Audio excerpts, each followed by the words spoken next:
देशी गाय राजमाता गोमाता घोषित। महायुती सरकारचा निर्णय।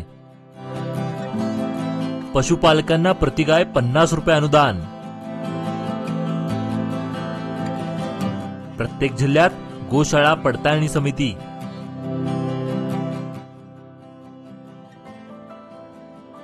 महाराष्ट्रात आता देशी गायींची ओळख राजमाता गोमाता अशी असेल। भारतीय संस्कृती जपणाऱ्या देवाभाऊंच्या महायुती सरकारने हा मोलाचा निर्णय घेतला आहे।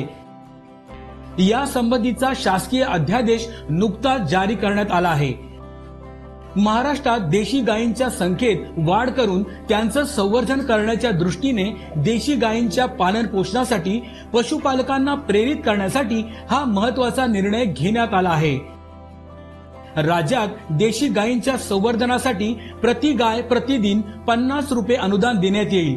गोशाळांना अत्यल्प उत्पन्न असल्याने त्यांच्या मदतीसाठी हा निर्णय घेण्यात आला आहे। त्या देशी गायीचं संवर्धन झालं पाहिजे म्हणून हा दर्जा देण्यात आलेला आहे। आणि एवढंच नाही तर ज्या ठिकाणी पांजरपोळ आहे, ज्या ठिकाणी व्यवस्था आहे, अशा ठिकाणी देशी गायीच्या चाऱ्याकरता मदत करण्याचा निर्णय देखील राज्य सरकारने घेतलेला आहे। या योजनेची अंमलबजावणी ऑनलाईन पद्धतीने केली जाणार आहे। यासाठी राज्यातील प्रत्येक जिल्ह्यात गोशाळा पडताळणी समिती असेल।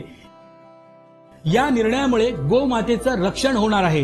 गायीला गोमातेचा दर्जा देण्याची प्रलंबित मागणी महायुती सरकारनं पूर्ण केल्याने हिंदुत्ववादी संघटनांनी महायुती सरकारचे आभार मानले आहेत। भारतीय संस्कृती जपणारं महायुती सरकार।